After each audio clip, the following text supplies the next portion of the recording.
નમસ્કાર, સ્વાગત છે આપનું કશુદય ટીવી ન્યૂઝમાં। હું છું મોના ભાટિયા। તો સમાચારોની શરૂઆત કરીશું મુખ્ય સમાચારોથી।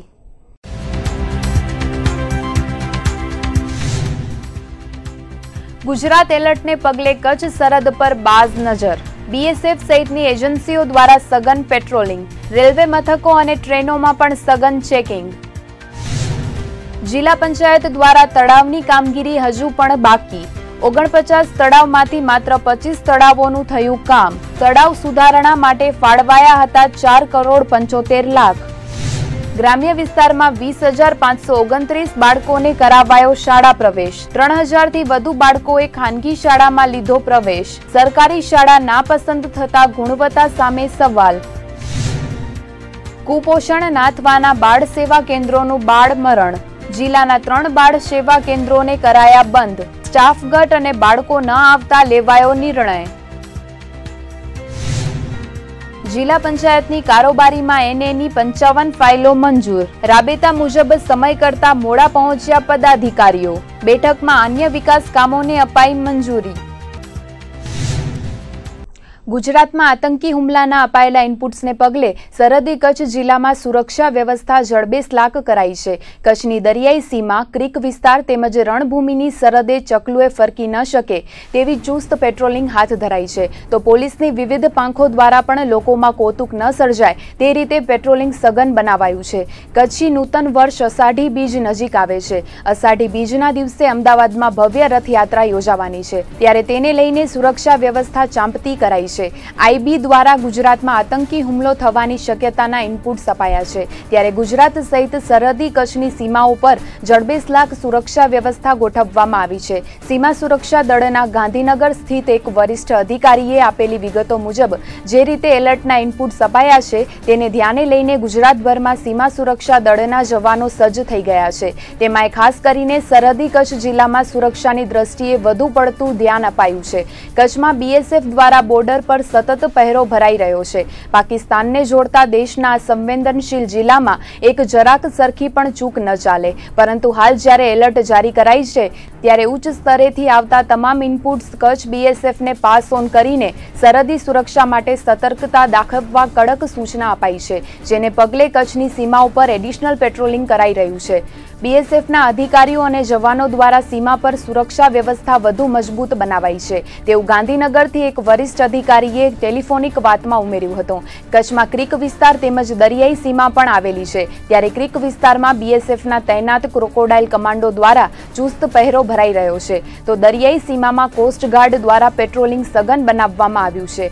ગુજરાતમાં આતંકી હુમલાના આવેલા ઇનપુટ્સને પગલે સુરક્ષા એજન્સીઓ સતર્ક બની ગઈ છે, ત્યારે કચ્છની સીમાએથી કોઈપણ પ્રકારની નાપાક ઘૂસણખોરી ન થાય તેની ખાસ તકેદારી રાખવામાં આવી રહી છે। આમ પણ દેશના છેવાડે આવેલો સંવેદનશીલ કચ્છ જિલ્લો ગુજરાત સહિત દેશની સુરક્ષા માટે મહત્વનો છે, તેથી ગુજરાત એલર્ટની વચ્ચે કચ્છની સરહદ પણ હાઈ એલર્ટ પર છે। સરહદ પર સુરક્ષા વધારવાની સાથે રેલવે મથકોમાં પણ ખાસ ચેકિંગ કરવામાં આવી રહ્યું છે।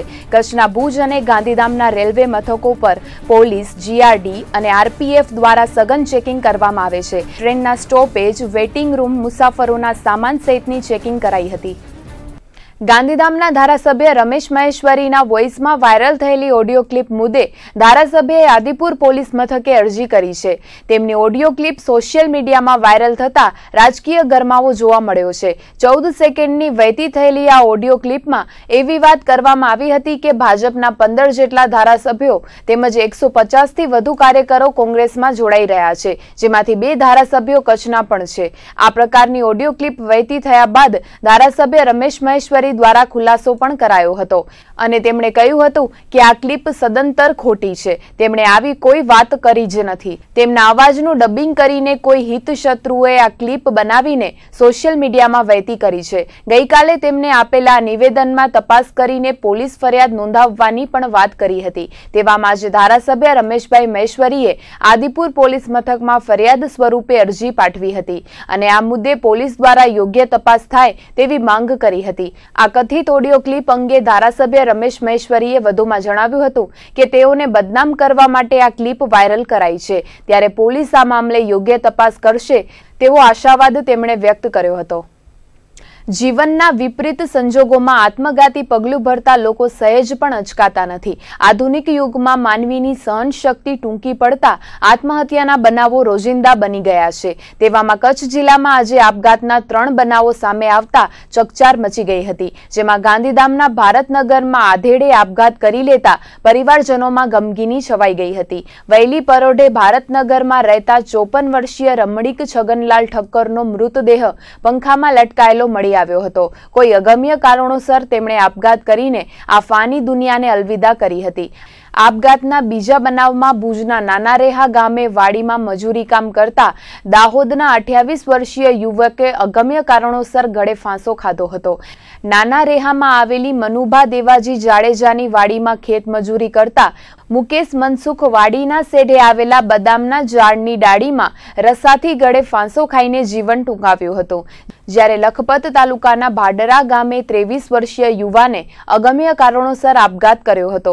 દયાપર પોલીસ ચોપડેથી મળેલી વિગતો મુજબ ધનજીભાઈ ડાયાભાઈ પાયરાએ પોતાના ઘેર અગમ્ય કારણોસર ગળે ફાંસો ખાઈને આ ફાની દુનિયાને અલવિદા કરી હતી. બનાવ અંગે પોલીસે વિગતો આપતા જણાવ્યું હતું કે યુવાન થોડો અસ્થિર મગજનો હતો અને કોઈ પણ કારણોસર તેને આ પગલું ભર્યું હોવાનું પ્રાથમિક તપાસમાં બહાર આવ્યું હતું. પાટણમાં બળાત્કારનો ભોગ બનેલી સગીરાને 16 સપ્તાહના ગર્ભનું ગર્ભપાત કરાવવાની પિટિશન હાઈકોર્ટે ગ્રાહ્ય રાખી છે અને પીડિતાની યોગ્ય સારવાર કરવાનો આદેશ રાજ્યની વડી અદાલતે કર્યો છે. હાઈકોર્ટે આ કેસમાં આદેશ કર્યો છે કે 3 તબીબોની પેનલ દ્વારા કિશોરીનો ગર્ભપાત કરવામાં આવે તેમજ ગર્ભના ટિશ્યુના DNA લઈને તેને તપાસ માટે FSLમાં મોકલવામાં આવે. તે ઉપરાંત જ્યાં સુધી પીડિતાને સારવારની જરૂર હોય ત્યાં સુધી તેને સોલા સિવિલમાં સારવાર આપવામાં આવે. આ સમગ્ર મામલે બળાત્કારનો ભોગ બનેલી સગીરાના 16 સપ્તાહના ગર્ભનો ગર્ભપાત કરાવવા માટે પિતાએ હાઈકોર્ટ સમક્ષ પિટિશન કરી હતી, જેમાં એવી રજૂઆત કરી હતી કે સગીરાની ઉંમરને ધ્યાને લેતા તે બાળકીને સંભાળી શકે તેમ નથી.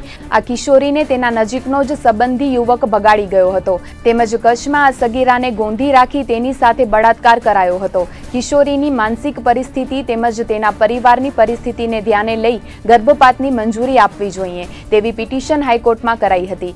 આ કેસમાં અગાઉ હાઈકોર્ટે સગીરાની શારીરિક તપાસ કરવા માટે સોલા સિવિલ હોસ્પિટલના સત્તાવાળાને આદેશ આપ્યો હતો, જેમાં સોલા સિવિલના ગાયનેકોલોજિસ્ટ દ્વારા રજૂઆત કરાઈ હતી કે 15 વર્ષની કિશોરીને 13 સપ્તાહ અને 6 દિવસનો ગર્ભ છે તેમજ તેની સ્થિતિ જોતા ગર્ભપાત કરી શકાય છે. ત્યારે હાઈકોર્ટે આ સગીરાના ગર્ભપાત માટેની મંજૂરી આપી હતી.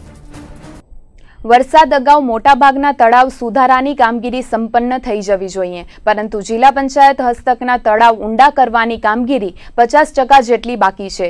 ગત વર્ષે સરકાર દ્વારા પ્રધાનમંત્રી ખાણ ખનીજ યોજના અંતર્ગત 49 તળાવોને ઊંડા કરવાની મંજૂરી અપાઈ હતી, જેમાંથી માત્ર 25 તળાવો જ ઊંડા કરવામાં આવ્યા છે, જ્યારે 24 તળાવોની કામગીરી હજુ પણ પેન્ડિંગ છે અને બાકી રહેલા 24 તળાવોને હવે વરસાદ બાદ ઊંડા કરવામાં આવશે તેવું સિંચાઈ વિભાગના અધિકારીએ જણાવ્યું. સરકાર દ્વારા પ્રધાનમંત્રી ખાણ ખનીજ યોજના અંતર્ગત 49 તળાવોના કામ માટે 3 કરોડ 15 લાખ રૂપિયાની ફાળવણી કરવામાં આવી હતી, જેમાંથી 50% કામગીરી હજુ બાકી છે.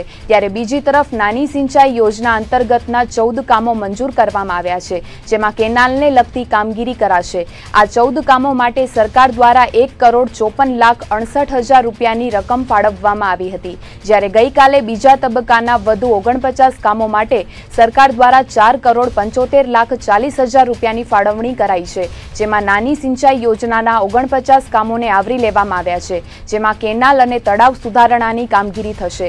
પરંતુ હવે સરકાર દ્વારા જે નવી મંજૂરીઓ અપાઈ છે તે તમામ કામગીરી ચોમાસા બાદ શરૂ કરવામાં આવશે.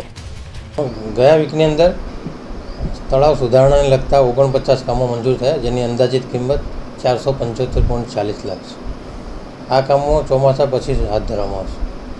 બીજા નાની સિંચાઈ યોજનાને લગતા કેનાલ રિપેરિંગને લગતા કામો છે, એ 14 કામો છે, જે 154 લાખ એની અંદાજિત કિંમત છે.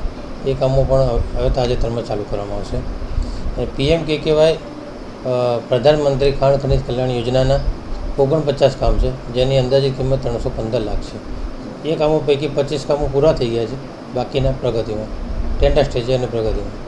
કેન્દ્ર સરકારે ખેડૂતોને રાહત આપતા કૃષિ લોનના વ્યાજ પર 5% સબસિડી આપવાની જાહેરાત કરી છે. સૂત્રોના મતે કેન્દ્રીય કેબિનેટની બેઠકમાં ફાર્મ લોનના વ્યાજમાં 2% સબસિડી આપવાનો નિર્ણય લેવાયો છે. આ સિવાય સમયસર લોન ચૂકવવા પર 3% ઓછું વ્યાજ વસૂલવામાં આવશે. એટલે કે હવે ખેડૂતોને 9%ની જગ્યાએ 4%ના વ્યાજ દરથી લોન મળી શકશે. આ યોજનાની અંતર્ગત 3 લાખ સુધીની લોન લેનારને વ્યાજનો બોજો ઓછો કરવા માટે સરકારે આ વ્યાજ સબસિડી સ્કીમને 1 વર્ષ માટે વધારવાનો નિર્ણય લીધો છે. આ સ્કીમને 2017-18 માટે લાગુ રખાતા સરકારી તિજોરી પર 20,339 કરોડ રૂપિયાનો બોજ પડશે. ઉલ્લેખનીય છે કે લોન માફીને લઈને મધ્યપ્રદેશથી લઈ મહારાષ્ટ્ર સુધીના ખેડૂતોનું આંદોલન ચાલી રહ્યું છે. તો મધ્યપ્રદેશના મંદસૌરમાં પોલીસની ગોળીથી ખેડૂતોનું મોત થતા બબાલ થઈ હતી. ત્યારબાદ રાજ્યમાં શાંતિ સ્થાપિત કરવાના પ્રયાસો અંતર્ગત મુખ્યમંત્રી શિવરાજસિંહ ચૌહાણને 72 કલાક સુધીનો ઉપવાસ કરવો પડ્યો હતો. બીજી બાજુ મહારાષ્ટ્ર સરકારે તત્કાલ રાહતના રૂપમાં ખેડૂતોને 10,000 રૂપિયા આપવાની જાહેરાત કરી છે. જ્યારે ખેડૂત મુશ્કેલીના સમયમાંથી પસાર થઈ રહ્યો છે ત્યારે આ યોજનાથી નાના ખેડૂતોને ખાસ કરીને મદદ મળશે. સરકાર દ્વારા કુપોષણગ્રસ્ત બાળકોને કુપોષણ મુક્ત કરવા માટે વિવિધ યોજનાઓ અમલી બનાવવામાં આવી છે. જે અંતર્ગત ગતિશીલ ગુજરાત અને નેશનલ હેલ્થ મિશન હેઠળ ગુજરાતભરમાં બાળ સેવા કેન્દ્રો શરૂ કરવાની યોજના અમલમાં મુકાઈ છે. પરંતુ કચ્છમાં શરૂ થયેલા 13 બાળ સેવા કેન્દ્રો પૈકી માત્ર 10 કેન્દ્રો જ કાર્યરત છે. તો હજુ પણ કેટલાક કેન્દ્ર બંધ થવાની કગાર પર હોવાનું જાણવા મળ્યું છે. પ્રાપ્ત વિગત મુજબ ગતિશીલ ગુજરાતના સૂત્રને સાર્થક કરવા માટે રાજ્ય સરકાર દ્વારા અનેક લોક કલ્યાણકારી યોજનાઓ અમલી બનાવવામાં આવી છે. જેમાં બાળકોને કુપોષણથી મુક્ત કરવા માટે સમગ્ર ગુજરાતમાં બાળ સેવા કેન્દ્રની યોજના અમલી કરાઈ છે. આ યોજના અંતર્ગત બાળક અને તેની માતાને આ બાળ સેવા કેન્દ્રમાં 14 દિવસ સુધી રાખીને પૌષ્ટિક આહાર આપવામાં આવે છે. આ સાથે જ બાળકના વાલીને પ્રતિદિન ₹100 ચૂકવવામાં આવે છે. પરંતુ દુર્ભાગ્યવશ કચ્છમાં આ યોજનાનું યોગ્ય રીતે અમલીકરણ કરવામાં આવતું નથી. જિલ્લા આરોગ્ય ખાતામાંથી પ્રાપ્ત વિગતો અનુસાર કચ્છમાં નેશનલ હેલ્થ મિશન અંતર્ગત 6 બાળ સેવા કેન્દ્રો તેમજ ગતિશીલ ગુજરાત અંતર્ગત 7 બાળ સેવા કેન્દ્રો મળીને કુલ 13 કેન્દ્રો શરૂ કરાયા હતા. જેમાંથી હાલ 3 સેન્ટરોનું બાળ મરણ થઈ ચૂક્યું છે.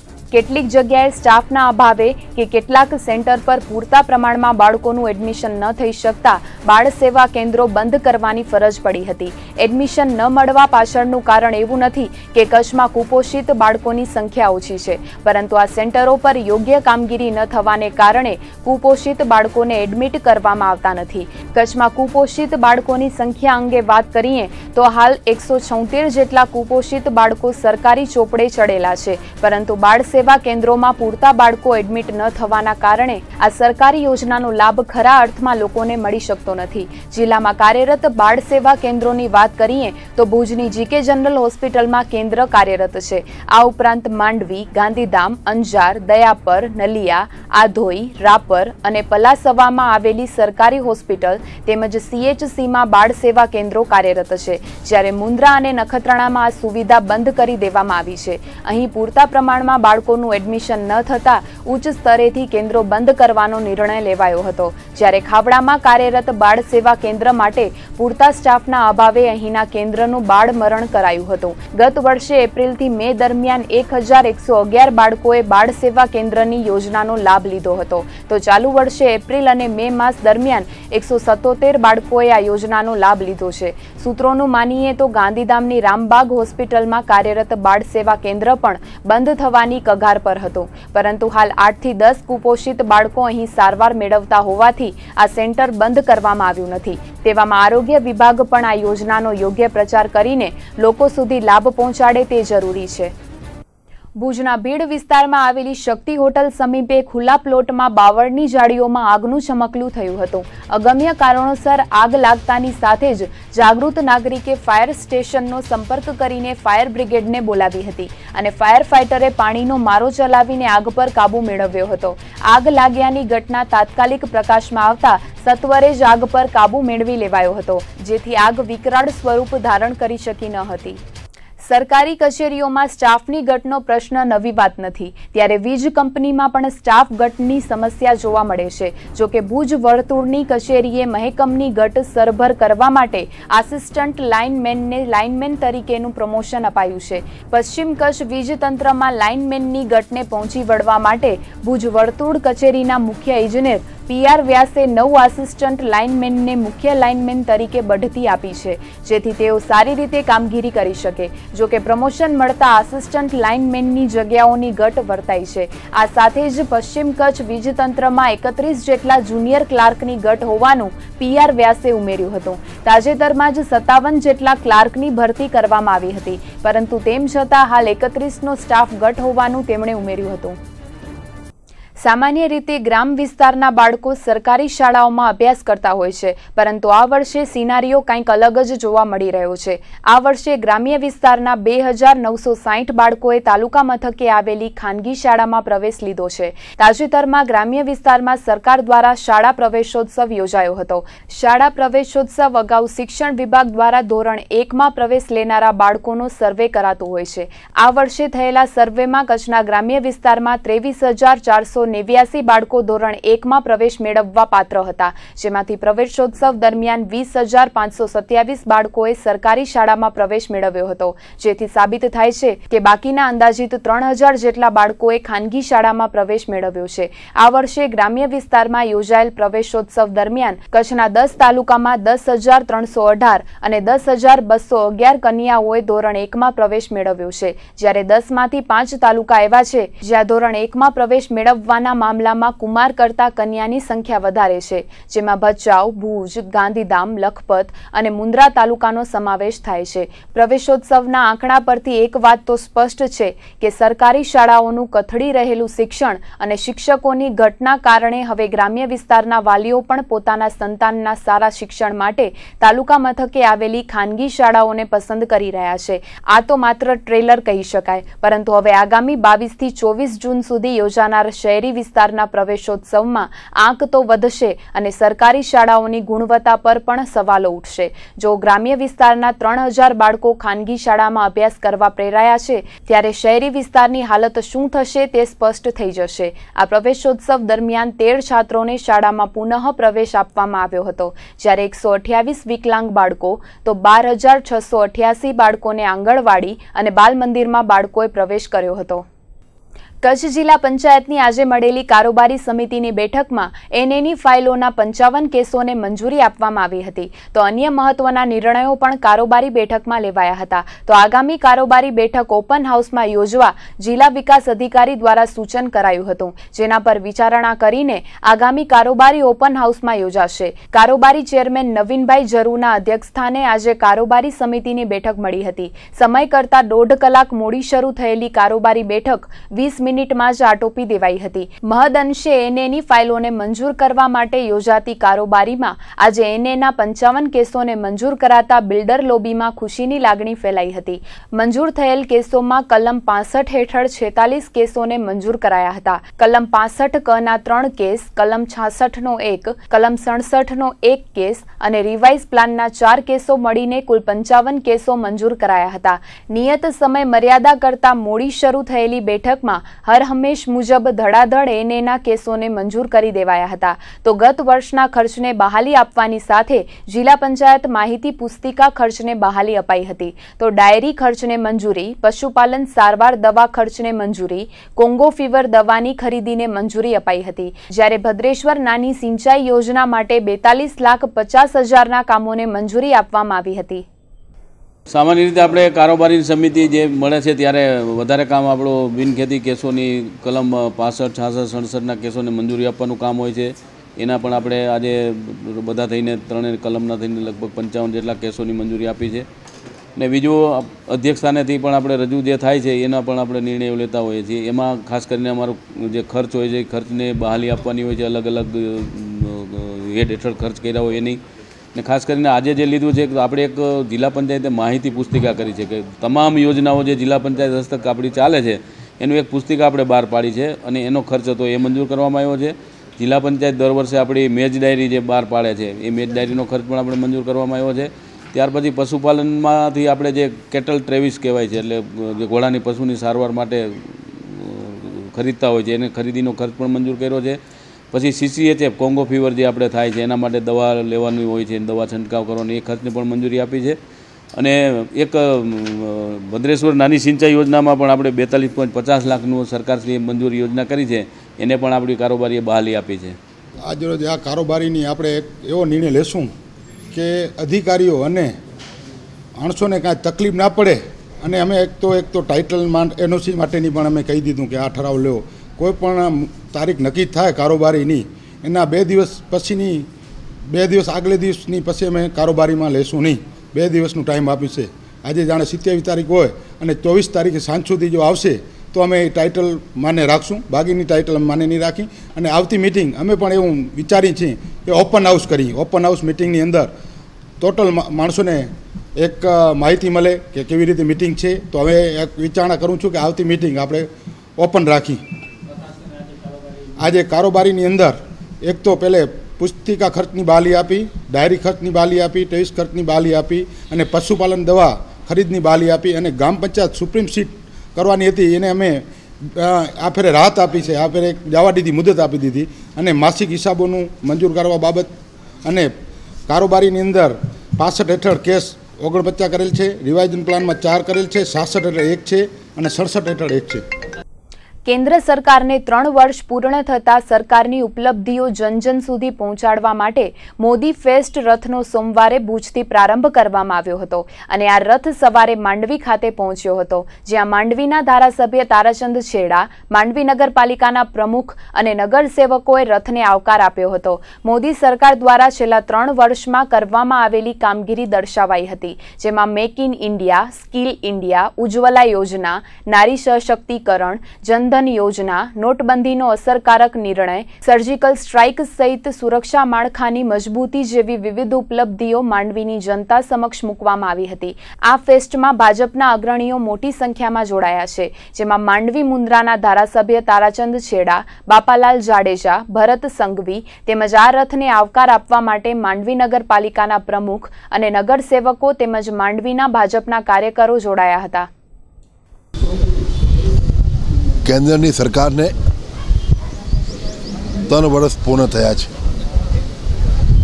આ 3 વર્ષના શાસન દરમિયાન થયેલા વિકાસના કામો અને જે થવાના વિકાસના કામો છે એની વાત જનજનના મન સુધી પહોંચે એના માટે મોદી સાહેબે એક સમગ્ર ભારત દેશમાં રથ દ્વારા એની જાણકારી લોકો સુધી પહોંચે એ માટેના કાર્યક્રમનું આયોજન કર્યું છે. આજે આ રથ સવારના ગઢસીસા અત્યારના માંડવીના જવાહર ચોકમાં પહોંચ્યો છે. બપોરના બિદરા, સાંજના ભુજપુર અને રાતના મુન્દ્રા મુકામે કેસેટ દ્વારા લોકોને કેન્દ્રના યોજનાની જાણકારી અને પંડિત દીનદયાળ ઉપાધ્યાયનો જે સંકલ્પ હતો છેવાડાના માનવી સુધી પહોંચવાનો, એ સંકલ્પને સાકાર કરવા માટેનો જે છેલ્લા 3 વર્ષમાં પ્રયાસ થયો છે, એ પછી જનધન યોજના હોય, ગરીબના ઘરમાં ચૂલાની બદલીમાં ગેસ પ્રગટ્યો હોય, કે સામાન્યમાં સામાન્ય કિસાનના ઘરે કૃષિ યોજનાઓ પહોંચી હોય, આવી અનેક અટલ પેન્શન યોજના હોય, આ બધી બાબતોની જાણકારી લોકો સુધી પહોંચે અને લોકો આ બધી જ યોજનાઓનો વધુમાં વધુ લાભ લે એ માટેના પ્રયાસ ને સમગ્ર કચ્છની જનતાએ ગઈકાલથી આ રથ શરૂ થયો છે. અને રથ માંડવી અને મુન્દ્રામાં આજે પૂર્ણ થશે. જિલ્લા ભાજપ દ્વારા ભુજ ખાતે સોમવારે મોદી ફેસ્ટ રથને લીલી ઝંડી આપીને પ્રસ્થાન કરાવવામાં આવ્યું હતું, જે રથ આજે સવારે માંડવી તાલુકાના ગઢશીશા મથકે પહોંચ્યો હતો. મોદી સરકારની 3 વર્ષની કામગીરીનો પ્રચાર પ્રસાર હાથ ધરાયો હતો, જેમાં ગઢશીશાના સિનિયર સિટીઝનોએ નરેન્દ્ર મોદી દ્વારા થયેલા દેશના વિકાસને વધાવ્યો હતો. આ પ્રસંગે માંડવી મુન્દ્રાના ધારાસભ્ય તારાચંદ છેડા, મોદી ફેસ્ટ રથના સંયોજક બાપાલાલ જાડેજા, જિલ્લા પંચાયત સામાજિક ન્યાય સમિતિના ચેરમેન નરેશ મહેશ્વરી, સરપંચ ભાઈલાલભાઈ છાભૈયા, જિલ્લા પંચાયતના મહિલા અગ્રણી રેખાબેન દવે તેમજ તાલુકા ભાજપના અગ્રણીઓ ઉપસ્થિત રહ્યા હતા. ગ્રામ્ય કક્ષાએ ટપાલનું વિતરણ કરતા ગ્રામીણ ડાક સેવકોની ધિરાણ સહકારી મંડળીની વાર્ષિક સામાન્ય સભા મળી હતી, જેમાં મુખ્યત્વે ડાક સેવકોના પ્રશ્નો સાંભળવા ઉપરાંત તેમને મંડળીમાંથી અપાતી લોનની મર્યાદા વધારવા દરખાસ્ત કરાઈ હતી.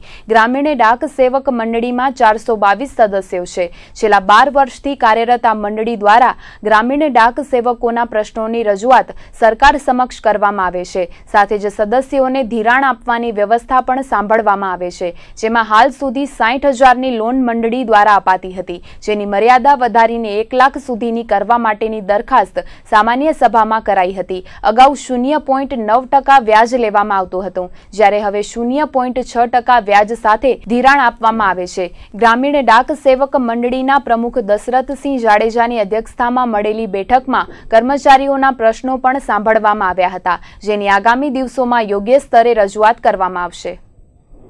અત્યારે અમારી ધિરાણ જે ગ્રાહક સહકારી મંડળી છે, તેમાં જે ગામડાની અંદર જે ટપાલ વિતરણ કરે છે એ ભાઈઓ છે, એને અમે બચત પેટે રૂપિયા જે જમા કરતા હોય એની બી બચત થાય છે. એના ઉપર અમે લોન પેટે અત્યારે 60,000ની દરખાસ્ત છે, અને અત્યારે અમે જનસભાની અંદર દરખાસ્ત મૂકી છે, અને રજિસ્ટર કચેરી જો મંજૂરી આપશે તો એ દરખાસ્ત અમે લાખ રૂપિયાની કરવાની છે. અને એનો વ્યાજનો દર છે અત્યારે પહેલાં 0.9% હતો, અત્યારે 0.6% ઉપર લઈ આવ્યા છે. અમારી મંડળીની જે બચત છે એમાંથી વધારે લાભ અમારા સદસ્યગણને મળે એ જ અમારા પ્રયત્ન રહે છે. અન્ય મુદ્દામાં એક છે અમારી સંગઠન મુદ્દે મેં એવું છે કે ભાઈ અત્યારે અમે આખા કચ્છમાંથી જેટલા તાલુકા છે એ તાલુકા વાઇઝ અમે બધું મેમ્બર કારોબારીમાં લેતા હોઈએ છીએ.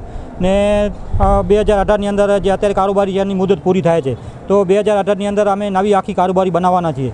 અત્યારે જે છે ભાઈ 3 મિટિંગમાં જ ગેરાજ રહ્યા હતા, એની બદલી નવા માણસ નિમણૂક કરી છે. અમારો આ અમે દર વર્ષે આ સામાન્ય સભા રાખી છીએ. અમારો આ 12મો વાર્ષિક મહોત્સવ છે. એમાં દરેક સભ્યોના કાંઈ પણ પ્રશ્ન હોય તો એને સાંભળીએ, એને પ્રશ્નોનું નિવારણ કરીએ. વધુમાં કે અમે આમ પોસ્ટ ખાતાના જ કર્મચારી છીએ, એટલે અમે GDS એટલે ગ્રામીણ ડાક સેવક કહેવાય. કચ્છ અંધ કલ્યાણ સમિતિ ભુજ દ્વારા પ્રજ્ઞાચક્ષુ વિદ્યાર્થીઓને દાતા પરિવારના સહયોગથી શૈક્ષણિક કીટનું વિતરણ કરવામાં આવ્યું હતું. ભુજના સહયોગ હોલ ખાતે યોજાયેલ શૈક્ષણિક કીટ વિતરણના કાર્યક્રમનું આયોજન કરવામાં આવ્યું હતું. દાતા માતૃશ્રી મંચીબેન કેશવલાલ સંઘવી પરિવારના સહયોગથી 80 જેટલી શૈક્ષણિક કીટોનું વિતરણ કરવામાં આવ્યું હતું. પ્રજ્ઞાચક્ષુ વિદ્યાર્થીઓ પણ શૈક્ષણિક ક્ષેત્રે આગળ આવે તે માટે પ્રયાસો હાથ ધરાતા હોય છે. દર વર્ષે દાતાઓના સહયોગથી પ્રજ્ઞાચક્ષુ છાત્રોને શૈક્ષણિક કીટનું વિતરણ કરવામાં આવતું હોય છે, તો અનેક સંસ્થાઓ પણ આવા વિદ્યાર્થીઓ માટે કામ કરી રહી છે. રવિવારે યોજાયેલ શૈક્ષણિક કીટ વિતરણના કાર્યક્રમમાં અનેક મહાનુભાવો ઉપસ્થિત રહ્યા હતા. આજે શૈક્ષણિક કીટ વિતરણનું આયોજન કરવામાં આવ્યું છે. અંધજનો માટે ઉપયોગી એવી શૈક્ષણિક કીટનું વિતરણ થશે. આ 60 વર્ષ જૂની સંસ્થા છે, અને જ્યારે કચ્છમાં અંધજનો માટે કોઈ આગળ પડતું કામ નહોતું કરતું, ત્યારે આ સંસ્થા ડૉક્ટર જોશી, ગઢવી સાહેબ, રતિલાલભાઈ વગેરે ભેગા થઈને શરૂ કરી અને કચ્છ આખામાં અંધજનોને જાગૃત કર્યા. ઘણા નોકરીઓ અપાવી અને અંધજનોના પ્રશ્નો હતા એને વાચા આપી. ગવર્મેન્ટ સુધી જ્યાં જે એજન્સીની જરૂર હોય ત્યાં સુધી પહોંચાડ્યા લોકોને, અને એમની માટે સુવિધાઓ ઊભી કરી. હવે બ્લાઇન્ડ જે નેત્રહીન જે વિદ્યાર્થીઓ છે એને લખવા માટે અને વાંચવા માટે બ્રેલ લિપિનો ઉપયોગ કરવો પડે, અને બ્રેલ લિપિ લખવા માટેની એક સ્પેશિયલ સ્લેટ બનાવવામાં આવે ને સાધન બનાવવામાં આવે, એ બજારમાં ઉપલબ્ધ નથી હોતી. એટલે આપણે જો અહીંથી દાતા તરફથી વિતરણ કરીએ તો એ લોકોને એ ઘરે એનો ઉપયોગ કરી શકે, એ લોકો એનું લેખન વાંચન કરી શકે. એટલે આવી અમે દિલ્હીથી સ્પેશિયલ જે કીટ જે બનાવે છે ત્યાંથી આપણે એ સ્લેટો મંગાવી છે. પોકેટ ફ્રેમ આવે છે, એ લોકો એક સાથે થેલામાં રાખીને પણ એ લોકો લેખન વાંચન કરી શકે એના માટેની એ પણ અમે આ કીટમાં એનો સમાવેશ કર્યો છે.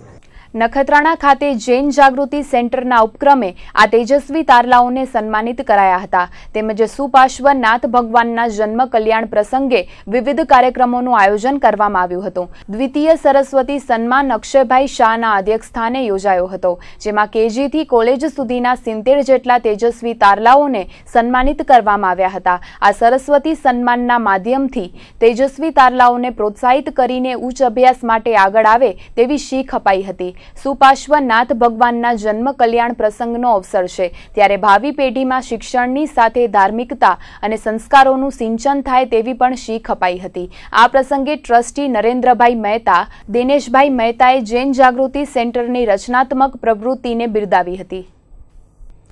તો આ હતા આજના કચ્છ ઉદય ટીવી ન્યૂઝ. ફરીથી મળીશું આવતીકાલે. ત્યાર સુધી અમને રજા આપશો. નમસ્કાર.